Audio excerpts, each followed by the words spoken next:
It's being made, all made in the USA, and our economy is the strongest it's ever been. What options are you considering, Mr. President, if it does end up being a long-range missile test? We'll see what happens. We'll see what happens.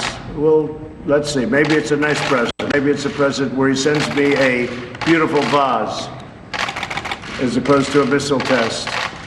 Right? I may get a vase. I may get a nice present from him. You don't know. You never know. Are you going to pardon Roger Stone, Mr. President? Say? Are you going to pardon Roger Stone, Mr. President? I don't understand the question.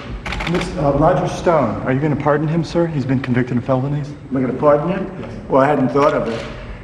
I think it's very tough what they did to Roger Stone compared to what they do to other people on their side. I think it's very tough. I think it's a very tough situation that they did something like that. You know, Roger Stone was not involved in my campaign in any way, other than the very, very beginning, long before I announced a little bit. I've known Roger over the years. He's a nice guy. A lot of people like him. And he got hit very hard, as did General Flynn, and as did a lot of other people. They got hit very, very hard. And now they're finding out it was all a big hoax. They're finding out it was a horrible thing. We were spied on. My campaign was spied on. And again, Roger Stone was not a part of it, the campaign. He was somebody I've known over the years, but not a part of the campaign.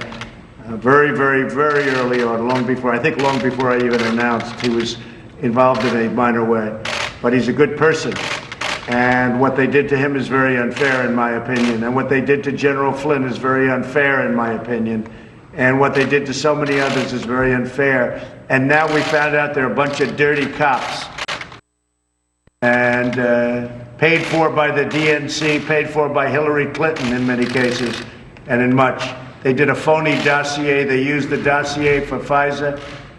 And now, as you know, the FISA court and your top judge is very much involved, and hopefully they're going to do something about it. But these were dirty people. These were bad people. These were evil people. And I hope that someday I'm going to consider it my greatest or one of my greatest achievements, getting rid of them. Because we have no place in our country for people like that. Sir, what did President Putin say to you that convinced